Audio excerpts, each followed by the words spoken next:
Hello and welcome to the latest episode of LDTV. Well, as you can see today, we're down here for the match against Port Stewart Football Club.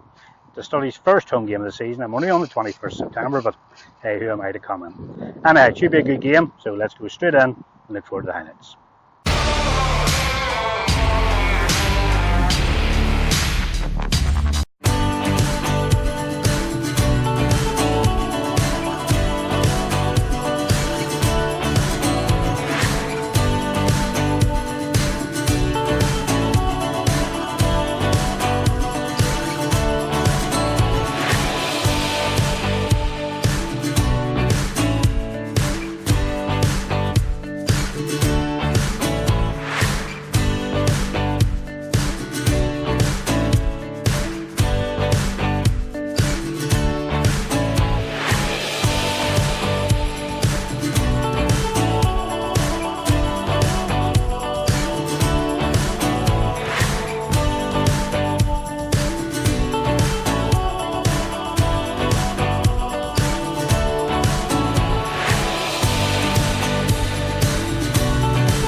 So 2-2 then at the end, and in hindsight probably a fair result on the day, with the Whites doing well to come from 2 goals down to take a point, although there's also a little bit of frustration that we couldn't claim all 3 points at the end of the match. Sadly, once again, an issue which we've seen far too often in the last few seasons reared its head once again, that being our constant slow starts to games.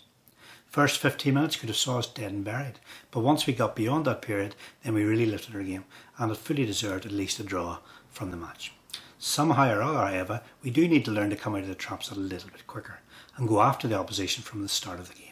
Be more proactive rather than reactive, and if we can do that, then I'm sure we'll be absolutely fine.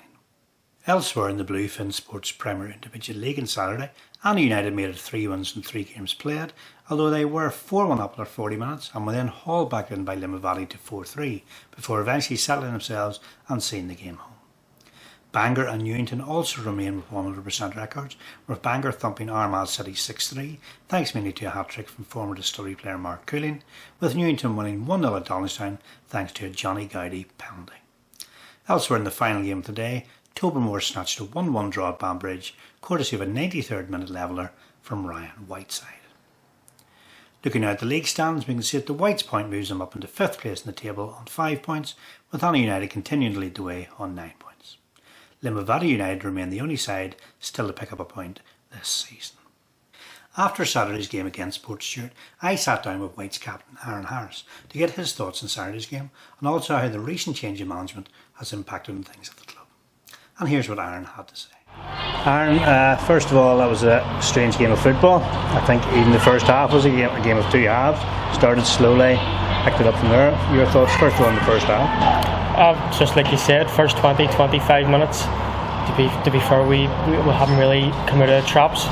And to be fair, they haven't really had to work hard for their goals either. One's a set piece from a corner, which we're disappointed about. And then one, obviously Barry makes an error, which he puts his hand up right away and puts us 2-0 down after about 25 minutes or so. And then from then we've got a foothold in the game. We've got back to 2 each before half time and possibly could have went ahead. The half time whistles just came at the wrong time for us. Yeah. Did we do enough in the second half to win the game, do you think? I would say so. In the second half there was only one team that looked as if they were going to score, with Big Nick's come on and hit the post. A few wee half chances here and there. Crosses been in that box. Can't really remember offhand anything that they've sort of way troubled us, but I don't think Jonah had very much to do in the second half, so probably disappointed that we haven't come away with all 3 points, but you can't give teams head starts and expect to win games in this league. In terms of the start of the season, we've had 1 win, 1 draw, 1 defeat, so it's been pretty mediocre so far. Proper mixed bag, it's just trying to get that wee bit of consistency. It's quite hard because league games, as we know, are few and far between in this league, so when they come up you need to sort of pick the points up, but all we can do is dust ourselves down and be ready for Strabane at home next week in the Irish Cup. How's the team settling into the change of manager? Now, I know you have to be careful what you say here, obviously, but how's things going? Not a problem. Everyone's gelled perfectly. Few new different ideas that people are buying into, and the manager knows we're buying into them, so all positive from our end. Okay. And finally, you did mention there's Strabane next week. They're a junior side, but they're not going to be an easy game because they've done very, very well in the Irish Cup in recent years. So, hard match. Yeah, 100%. Everybody knows it's cup football at the end of the day. Anything can happen in cup football. We've probably took some decent scalps ourselves. So it's, again, you turn up, you be as professional as you can, and you try and get in the hat for the next round. Okay, Aaron, thanks very much for joining us. Right. Thank you.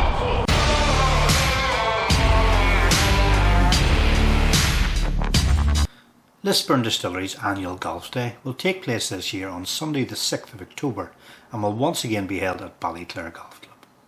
The winner's title will be once again up for grabs for the golfer with the best score, and also for prize for nearest the pin and longest drive competitions. Prices remain unchanged from last year to take part, and that's £40 per person, which includes a meal after the competition.